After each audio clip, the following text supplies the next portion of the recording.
So thank you very much for offering up your time. And just to structure the interview, I'm going to most probably start off with a bit about your personal history in St. Benedict's, Yeah. and then we'll get to the school song a little later, if that's okay with you. Yeah, absolutely. Okay.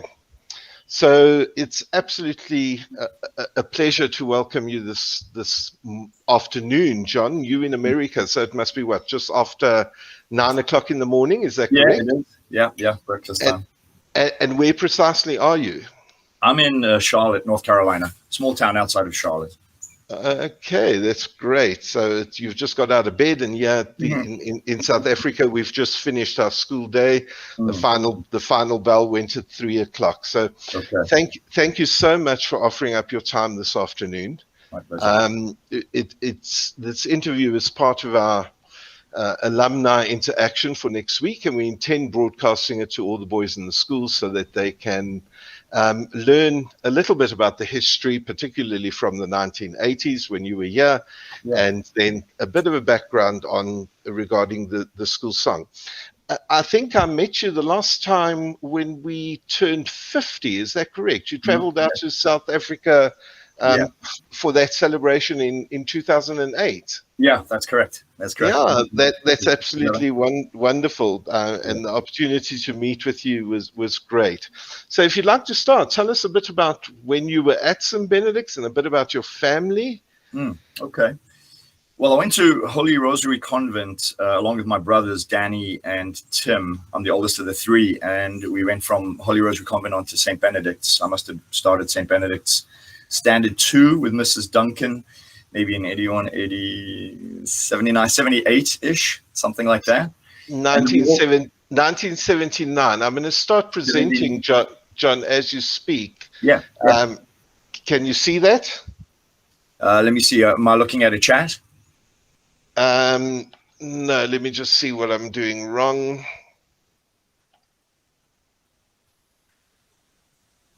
Oh.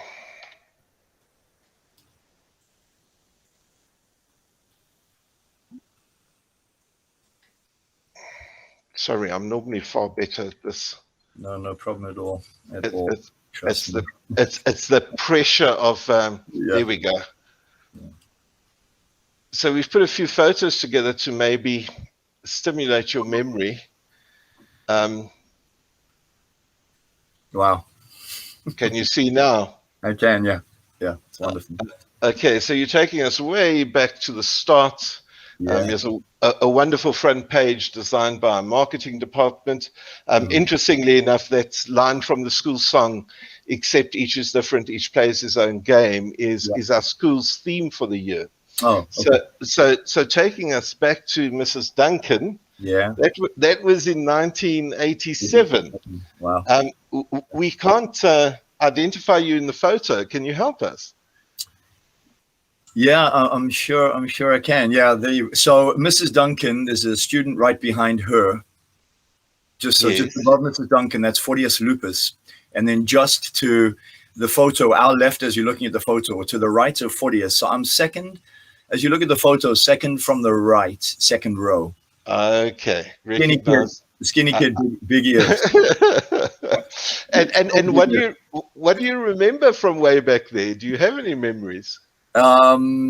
Yeah, lots of them. I remember the music room was just a couple of doors down. So I remember a lot of our classes having to listen to guys whose voices hadn't broken yet.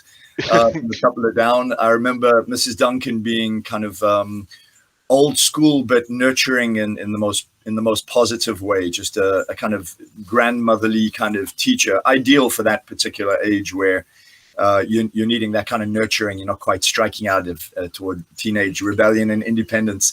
So she was fantastic. And a lot of those guys finished at the school. Obviously, guys go different ways, but even as I look at those pictures now, the vast majority of those guys ended up graduating. For example, Kevin Boak on the far side of Mrs. Duncan, the guy with the big head. he and I were friends/rivals for the next 9 years. For a long time. We got a few fit pictures of Kevin later on in this presentation.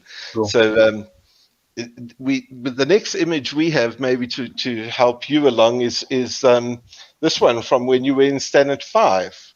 Yeah, yeah. So there's Kevin. Kevin's probably in that again. Yes, there he is.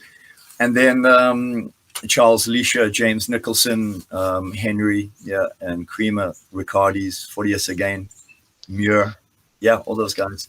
Yeah, James Nicholson. His was the first funeral that most of us had been to, not his, but his mom's. I think his mom died in Standard 2, which made Mrs. Duncan an ideal compatriot, during that tough time. But for most of us, I was just thinking about James this morning. His mom's funeral, which was really tragic. I think the service is at the cathedral. It was packed. I remember it being the first funeral that I can remember in my own memory. And James, I'm not sure now. I think he's New Zealand or somewhere like that. But he's living the dream. And is that Father O'Brien with you there? Yes, Father Jack O'Brien. Yes. And somewhere along the way, I can't remember where, but I read you recall fondly the impact that Father O'Brien had on your life. Yeah, it's funny. I was thinking about him again the other day because I was traveling on our travel bus with the team, and I was writing out envelopes to thank alumni for donations and so on and so on. And somebody took the envelopes from me to stuff them, and they said, "That's fantastic handwriting." And I said to them, that handwriting came at great price, let me tell you, because on Friday afternoons, the hour before you got out of school, it was writing strip day. And if your writing wasn't great, your butt felt it if you hadn't done them. But I wouldn't change a thing. I mean, the fact that I can still write and legibly, and alumni appreciate a handwritten note, is all thanks to Father O'Brien and his kind of disciplined methods. But on top of that, it was really a tough love. I remember he had to whack me once because I had taken off with the school keys the afternoon before. I was supposed to let myself in a classroom and bring them back to him, and I didn't. So the next morning when I arrived late, which we often did because of my dad's extended bathroom morning routine, the whole junior school was standing outside waiting for me to arrive with the keys to let everybody in. So I paid the price for that. But even as I think it was a strap or whatever it was, he was like, "John, I hate to do this, but you've let down the entire junior school." And I totally understood it. And I love Father O'Brien, as did most of the guys, thoroughly. So he was in fact tasked with starting our prep school when it opened. He was the first headmaster, and our prep auditorium is now named in his honor. Is it really? That's beautiful. Yeah. The next photo takes us to 1985, and high school cricket. Yeah. And again, a lot of names that you've mentioned already stay there. Mr. Seward. Yeah. Seward, Kevin, and Purcell, and those guys were just a little older than me, because I see Bruce Boak in there as well, and Robert. So they were a year above me. I wasn't much of a cricketer, so I was probably the 11th man on that particular group, with the Boaks probably being the best of the cricketers. But do we still play cricket at St. Benedict's? I assume we do. We do, and we do relatively well. Bruce Boak is in fact the chairman of our school's finance committee. He serves on the board of governors. Wonderful. And his son Samuel is in grade 12, matriculating this year. Wow. As you say, cricket wasn't your forte. It was soccer where you really came into your own. Yeah. Do you remember that photo? Yeah, that was a very successful team, even without reading the bio portfolio there. Yeah, that was very successful. And a lot of those guys went on then to play, I think, well, some of them did at Wits at high junior levels. And there's Mr. Seward, who provided just really some good memories for all of the guys involved in that particular picture, and the Montanos as well. My dad is still in touch with Warren, and the Riccardis, my brother, is still in touch with, very much so. Yeah, that was a good team. So there's quite an array of interesting names. The Creamer boys are at St. Benedict's at the moment. The Basti Bollo matriculated last year, and his dad, Alberto, is the current chairman of our board. So certainly the long-term relationships that we've enjoyed with these alumni have come back to the school. And Riccardi as well. Yes. Yeah. So it's absolutely wonderful. But there was an absolute passion in the boys for soccer. Yeah, I think so, because rugby hadn't arrived on the scene. I think Mr. Dobson waited until we enjoyed the pinnacle, and then he seized the moment to move on beyond soccer once we kind of finished on a good one, or maybe he allowed it to subside a little bit. I can't remember. But, yeah, soccer we were all very passionate about it. Every lunchtime, both of them, big break and small break, were out there on the fields ruining our shoes. And there you are with Mrs. Woodhouse. Staff in particular spoke very, very fondly of Mrs. Woodhouse. You remember her? I think about her every time I fly, Andre. Every time I fly, when I'm flying over Utah, I'm thinking about Mrs. Woodhouse and Oxbow Lakes and mazes and and then Sedimentary Rock, and then I'll fly over some other place and I'll be thinking about the Piedmont. All these. It was like the woman, it opened up an entire geographic universe to us that I'm not sure she ever explored herself. But I never fly when I have the window seat without thinking of Mrs. Woodhouse. And I look down and I can identify almost any geography and topography courtesy of that woman and what she was able to instill in us. Yeah. And she did it all without the tech that we have nowadays and then access to the internet. And it's remarkable. Yeah, with the screen, the projectors, or whatever, slide after slide. But even then, she was so meticulous about the photos that she would pull together of the Grand Canyon. And I flew over the Grand Canyon in a three-seater airplane, and all I could think of was, I wish Molly was right here to see this. It was spectacular, and it was everything she had shown us on those slides. So you remember, obviously, quite fondly. Yeah. And then that tennis, the soccer team went on to become league champions in 1985, back in what was called Transvaal, Gauteng nowadays, obviously, which certainly in today's space would be a phenomenal achievement for one of our teams to be the Gauteng champions. So, because we were still relatively small at that point, I would imagine maybe 500 students. Mm-hmm. Something like that. So it was quite an accomplishment for that particular group. A lot of us in that photo were also playing club soccer. So there was this nice complementarity between the club soccer and the school soccer, and it worked out quite well. So needless to say that the school team was pretty decent. And I remember those games very fondly. Yeah. And you went on, in fact, to make soccer your career. Is that correct? Yeah, pretty much. Me and my left foot and arm. Thank you, Mrs. Henderson, for the correction. Yeah. I went from there to play college soccer in America. I was scouted while I was playing at Wits one day by a guy who was originally South African but living in Tampa. And he went back to South Africa to see his mom and was asked by the West Virginia University coach, hey, while you're there, if you find any college-age players. So he saw me play, and then I signed papers, came to America, and then I played for the 4 years there, then did a master's, also within the athletics department, funded, and everything was really great. I took a year off soccer, and I did, financial planning for a couple of investment companies. And then I thought suit and tie wasn't for me. So back into football, soccer, and that's where I've been ever since, now a college coach. And where do you coach? I coach at a Catholic Benedictine college. St. Benedict has a thread all the way through my life, of course, in Belmont. Belmont Abbey College, originally founded by Benedictine monks, and their particular charter or charism was the education of young men. And so when you see that connection between St. Benedict's, that you head up in St. Benedict's College, where I am now, St. Benedict, he's a legend. He's been part of my life since day one. Yeah, and he's been central to Catholicism for hundreds of years. Yes. Yeah. While you're working, always remember to pray, I suppose. Yeah, absolutely. So in your matric here, you wrote a little bibliography, and you said you were intending to go on to be a nuclear physicist. do you remember that? Yeah, I remember. It was also tongue in cheek. You know that, right?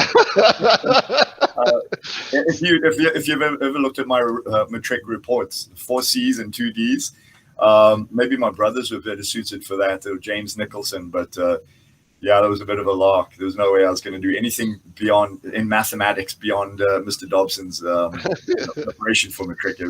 I'd had enough maths for a lifetime and physics. Yeah. So soccer for your parents as a career path was never a disappointment. They supported you. Yeah, I would have been blowing stuff up at labs if they let me go on to be a nuclear scientist. and Danny and Tim, they went on to into mining. Am I right? Yeah, it was a beautiful story because Danny didn't get the points he needed to get into chemical engineering at Wits, and so he was kind of in a state of depression, I suppose, meandering around Wits, and saw this notice for mining engineers. He nailed the interview. He got a full ride from, I forget who gave him the full ride. But anyway, he got through that degree. Then he went on to get financial analysis degrees and kind of stock trading degree. Anyway, he ended up being a mining engineer. He still does that. Tim got his undergrad in BCom, LLB at Wits, and then wanted to go to West Virginia and play some soccer over there and also study at the same time. He wasn't really sure what he wanted to do, so he thought, hey, I'll do what Danny did, or probably that's unfair. Tim is his own man. He thought mining engineering at West Virginia was a really good and well-respected program. So he ended up doing a mining engineering degree, and the two of them then got into the kind of a financial investment piece of mining, despite the fact that they could both blast holes in underground rock. So they were like miners, and then also analysts, and they still do that. Just spoke to both of them yesterday, and that's what they do for a living. And where are they based? Danny is based in Surrey, just I suppose it's south of London. My parents live right next to him, part of the same house.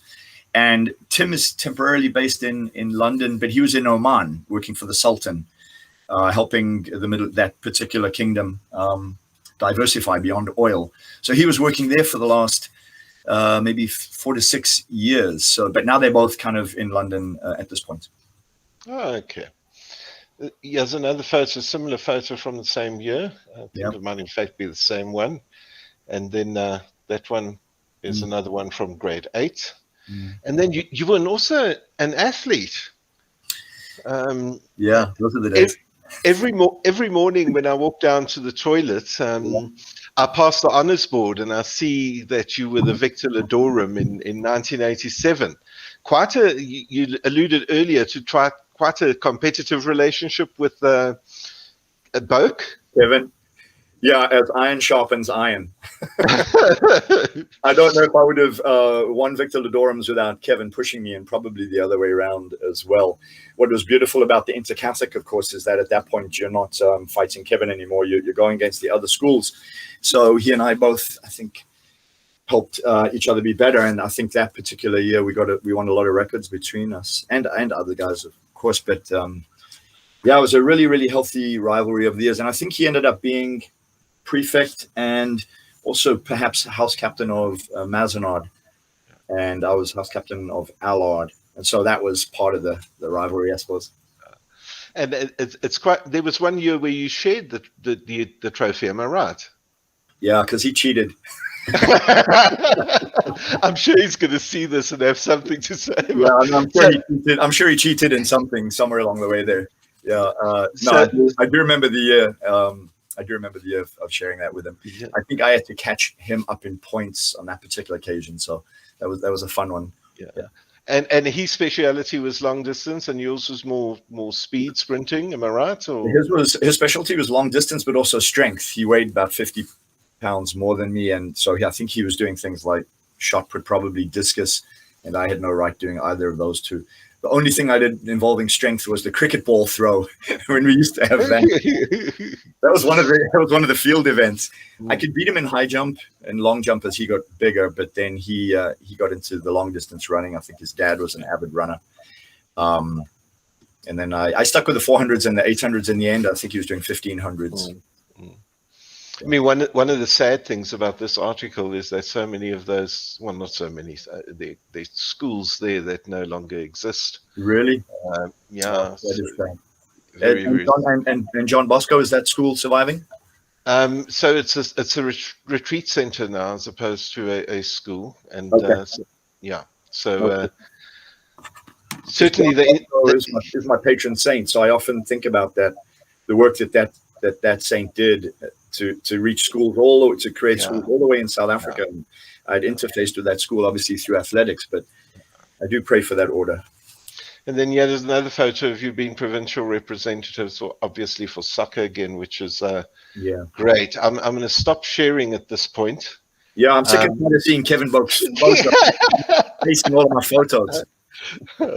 So when you look back at St. Benedict's, in what way do you think the school prepared you for where you find yourself now? The faith formation component was huge. I can't understate the value of that formational piece in my life. The faith my faith is front and center, and it was, the school is supposed to not take over the role of the parents, but complement it. And in that respect, the school really did. I had fantastic parents. They've done, wonderful work raising the boys, and then St. Benedict's was a very steadfast ally in that kind of goal of raising us all in the faith. Athletically was awesome because of what it did, the opportunities it provided for competition. Academically, well, let me just put it this way: when I got to the States and went to college, I got 4.0s for my first 2 years, and I think I was magna cum laude for my master's degree in finance, and I found it easy. Which is not to denigrate the American educational system, but all that to say that the St. Benedict's academics were so rigorous that college was a breeze for me all the way through to my master's. Okay, the master's stretched me, to be fair, but that's how good the academics were. I was a very average student at the end of the day. I worked hard, but wasn't very bright in the way that my brothers are. But the teachers made us work. They were so vested in us as individuals and as students. I couldn't have had a better upbringing, and we all know it. John, your faith journey, was that strong all along, or were there ups and downs? I think a lot of our boys found themselves struggling. And did you find a period where your faith was possibly not as strong as it is now? I think a lot of my school friends from that time thought that I was one of the pious guys, but you can cover up a multitude of sins by appearing holy. But no, not through St. Benedict's. I think the biggest challenge, and I think young men will find this themselves, is that first year or two out of college, out of St. Benedict's, when they go off to college and there's so much less oversight, so much more free time, so much less parental influence and school influence, college, St. Benedict's influence. Those are the test points. And so I would say during those periods, my faith would kind of ebb and flow. But because I think of my parents and St. Benedict's and the personalities and formational leaders at St. Benedict's, the umbilical cord was never cut to the point that I lost touch with my faith. And so there was always this sense of responsibility to St. Benedict's and what it had done for me. It was like, I'm not going to let this go. So ebbed and flowed. But I mean, I love being Catholic now. I love my faith, and it's a lot thanks to St. Benedict's. Oh, that's wonderful. Let's then move on to besides the sport. There's this claim to fame that you composed the school song, and there's quite a few questions that need to be asked about that. So how does it come about that in what was it, the late 80s, there's a need for a new school song? Was there a previous school song, and what happened? I was in Standard 4, so that's 1981, when the school decided, who was the headmaster at that point? Was it Father Horton, Father Dalton? That they needed a school song. Up till then, we'd had Dr. Marcia Hyam, Hyam. She was the musical director, among other things. I'm not sure what she taught because she was in high school. But I remember she used to in fact stage the major productions, the musicals. She did. That's right. She in fact had us singing Nkosi Sikeleli, learning it in school assemblies, even as far back as I can remember. But there wasn't an official school song at that point. So I suppose exactly 40 years ago, this year, 1981, I think it was in Standard 4, something like that. There was a competition, 25 Rand. prize money to whoever wrote a school song. So there were 2 entries. I don't know to this day who the other entry was. Mine was obviously one of them. And then I won it. I got the 25 Rand. And then I had either Dr. Heim or Mrs. Nicholas transcribe it for me. I think that's the word, on piano. And then I don't remember playing that school song until I got to high school. Others played it, in a sense, on my behalf. So they played the piano at assemblies. But then in high school, I started to learn the guitar and things like that. And eventually I was joining in on the assemblies and playing the school song alongside Mrs. Nicholas, I believe, on piano. And the whole school sang it. And yeah, I think I wrote the school song in the space of a week. I wrote all the melody and so on. I got significant help from my mom, I think, on the words, which is a beautiful testament, as it occurs to me today, to all the parents through St. Benedict's, through the years. I mean, St. Benedict's is built on God, the Oblates, and parents as pillars. And the fact that I think my mom helped create the words for the school lyrics as they are now, I think is a testament to all the parents that have made the school what it is today. So she helped with the lyrics. I wrote the melodies, pulled it all together. And I suppose she's still singing it to this day, which is such an honor. So in your own mind, one of the questions the music department has asked me to ask you is what came first, the melody or the lyrics? And it sounds like it was quite an organic process. Yeah, it was definitely the melody. It was only about 4 or 5 chords, but it sounded right and simple enough for pre and post pubescent boys to be able to sing. And then then we started to work on the lyrics, and the lyrics came second. We kept it to 3 verses with a short chorus. Again, easy to learn, and it all worked out pretty well. And any specific inspiration for the lyrics? Just my love for the school, I suppose, my passion for the school. At that point, Standard 4, Mr. Mark DeWitt had done amazing things with the St. Benedict's Youth Choir. I mean, we traveled all around South Africa, being on the Easter Sunday SABC broadcast. And so at that thing, my mind, I suppose, was going through a bit of a musical phase. And so I suppose I must have learned guitar by then to have written the thing, not waited till high school. They only let me play the guitar in high school, probably because I was bad at it. But so I think I was thinking things musical at that point, and just loved the school. Why not? So that wonderful line that we're using as our slogan for the year, except each is different, each plays his own game. Yeah, it takes on a whole new perspective, obviously, in a post-apartheid, multiracial South Africa. Yeah.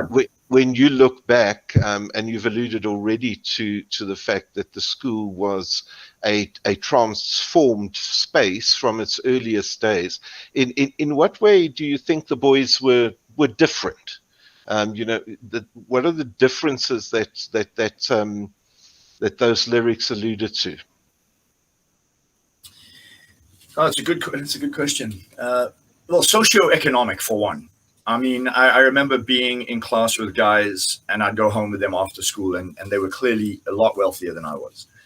And then we had guys, I think, that were scholarshiped into St. Benedict's who otherwise couldn't have afforded to go in there. I know that my parents were stretched very thin to be able to make the finances work. So we had economic disparity. So those are some of the differences. Even athletically, there were those differences as well. And then you had a guy like John Keating getting 4 C's and 2 D's, and James Nicholson getting 6 A's. What's up with that? That's total overachiever. I mean, he has to go and rub it into all the other guys. That's crazy. And oddly, nowadays 6 A's would be underachieving because boys are getting 8. That's unbelievable. I only have a couple of nightmares, and one of them is landing airplanes. You know, that dream where you wake up just before you crash. But the second one is being back in the school hall as a 51-year-old, having to take calculus and looking at the paper and going, "Oh no." Oh, no. I should have prepared better. So the lyrics allude to the fact that despite all those differences, it was faith that brought unity to the school. Was there other factors that united the boys beside the faith? I think the fact that we were multiracial was a big deal, and we recognized that even within the moment, that not all the schools were integrated, and that ours was somewhat exceptional in that respect. So that was a big deal for us. So we recognized that we were trying to lead the way. The faith was critical to that, and of course, the acceptance of all races grew out from the faith, the dignity of all human life. And at the time, that was quite a political stance that Catholic schools were taking by throwing the doors open to all in defiance of the apartheid government. Do you remember? Yeah, absolutely. I remember that certainly being the case. We were quite cognizant of that. Look, we weren't coming into school every day from the township, so in some sense, I'm not sure how deep the empathy ran. You know, we weren't experiencing what guys like Keith and those guys were experiencing. On the other hand, I mean, it was kind of in your face from time to time. I remember that particular, well, anyway, it was wherever the Inter-Catholics was when I was athletics captain, whatever. So maybe in matric. And we went, I think, Eastern Transvaal, wherever the meet happened to be. Mr. Dobson, in his wisdom, thought, hey, we'll go the night before. We'll act like pros here. We'll stay in these huts, or we stay in these at a lodge. So the next morning we're prepared, fresh and ready to go. Well, we got to the lodges at about 10 p.m. It was definitely dark. And the people that were letting us into the lodges kind of shone torches into the bus and practically speaking, just said, hey, these guys can't come in. And they were alluding to Keith Nkomalu, who's one of the best sprinters we've ever had because of his color. And I remember a few of us offering to go and stay with Keith and these guys wherever they went. But I also remember in the moment, Mr. Dobson saying, we're staying here, or we're all staying here, or we're all leaving. And they're like, all right, it's 10 o'clock. Nobody's going to know. We need the money. and they let us all in, you know, all these guys of mixed races, all preparing for the next day. So, yeah, those were some of the differences we lived through, I suppose. God bless those guys for surviving and pushing through it. Keith and all those guys, they were amazing. So in terms of the music, one of the questions I've been asked by our current head of music, Mr. Martin van Wyk, is, and I'm not a musician myself, so this sounds like calculus to me. Okay. Why is the song written in F major when most anthems are written in E flat? Or is it the other way around? It could have something to do with my voice breaking at the time. I think that's what it was. And I hadn't learned how to use a capo yet. And my favorite chord is E as well. So anyways, that particular song allows me to slide down the E's chords without actually having to know the name of the particular chord. Yeah. So I was playing the school song this morning. It's been a long time since I did it, and it brought back such great memories. Can you remember when the first time was that it was launched at assembly or a school gathering? The only thing that was fuzzy was I can't remember if it was Mrs. Heim or Mrs. Nicholas at the time, but I do remember that it was a Friday morning and it was probably 7:50 morning assembly, but it was at the Friday, so the whole school was in the school hall. And when you say the whole school, you mean from the junior prep all the way through to the whole school fitted in the hall? Every boy there and every teacher, yeah. And she played it for the guys and had them sing it, and they had it again on the screen projector. They did the next verse and so on and so on, and they learned it. So over the course of a week or two, the guys had to suffer my new song. And after about 3 weeks, they knew how to sing it. All the slide projectors went away, and it just started to become part of life. And do you remember what you spent the 25 Rand on? I know I spent 5 Rand on, as my maths is correct, 1,000 chappies, because 5 Rand is 500 and chappies were half a cent. So that's 1,000 chappies. In those days, and that's a lot of bubble gum, huh? So, and then I don't know what I did with the other 20 Rand. Probably at that point I was more narcissistic than I am now. So probably bought clothes. Yeah. In closing, John, is there a message you would like to share with the boys who are currently enrolled at the school? Well, number one, I would say it should be your goal in life to always be able to fit into your blazer.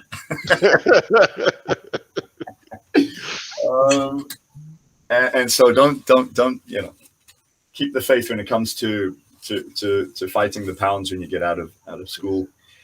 But I would say, it's very difficult in this technological and noisy age to foster silence, and yet it's within silence, within the classroom of silence, that we learn what we're about and what we're meant to be.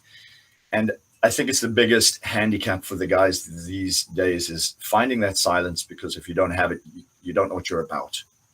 And so I would just encourage them from the very moment, if not already now, to begin to cultivate at least some portion of every day when they turn off the cell phones and just sit and listen to the still quiet voice of the Lord, and just see where he's leading them, because without that guidance, you're going to go a million different directions before you go straight. So I would just encourage a daily habit of prayer.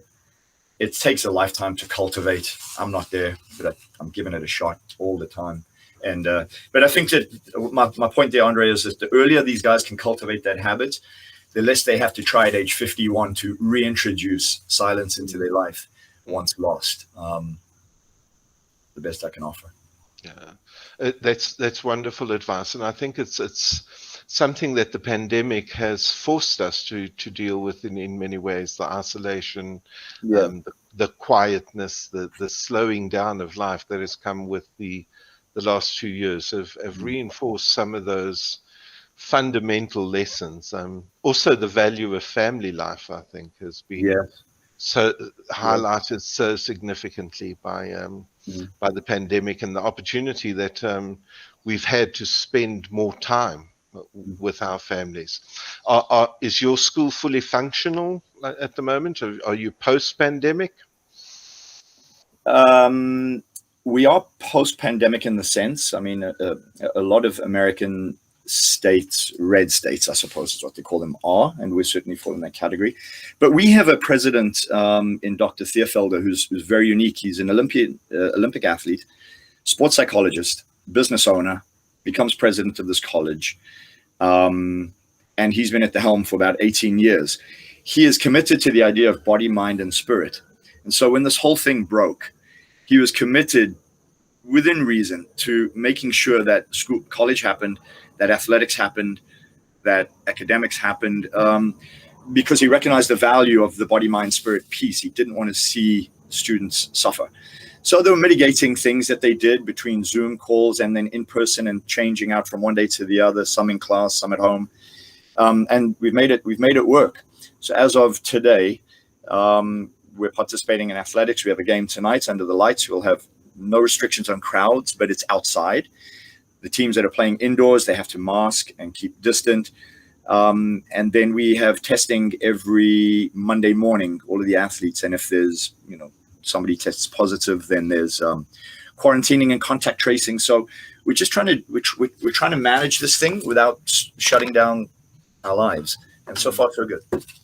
And how are you encouraging your athletes who've been compromised by a lack of competition? I think our boys would benefit from a message in that regard. There's been a lot of practicing, but in South Africa for many months now, competition against other schools has been non-existent. It's been practicing. So how do they pull through and remain committed in your mind as a coach?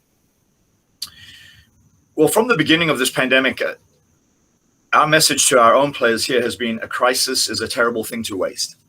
So number one, let's do something. Let's not just, let's do something of big proportion, despite not being able to necessarily compete in the way we want to. So certainly for those guys that are practicing a lot, I think that's absolutely the way to go. I mean, how often in life do we get to say, hey, hang on, time out. We're going to, instead of doing group training or team training or whatever, we're just going to spend a couple of 3 months working on your individual game.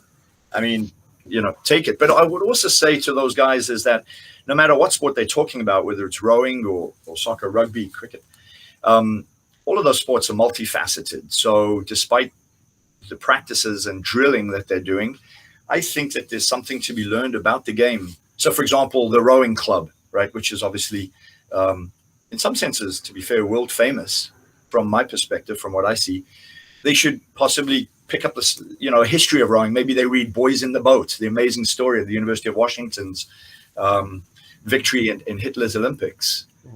We make our own athletes read that. The guys that are doing long, runners, they should be reading Born to Run, the amazing story about the Mexican runners in the Copper Canyons, who have never lost the instinct to run for hours at a time, 12, 15, 18-hour runs.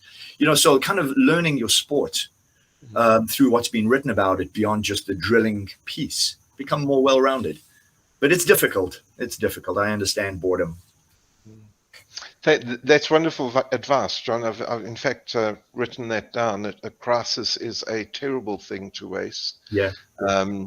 I'm challenging everybody at St. Benedict's at the moment that we emerge from this pandemic as a better school, and we use it as an opportunity to change and improve and shed some of the stuff that was not as successful as it ought to have been, and improve areas where we have been achieving. Yeah. So thank you for those wonderful words, and thank you for your time this morning. It's been great chatting to you again, and I think we've been online for about 50 minutes, which is going to fit exactly into a lesson at St. Benedict's, and hopefully our boys will enjoy learning from you, learning about the school song, and if we've sparked something in an individual boy here and there for a better future, then I think we've done a great job this afternoon.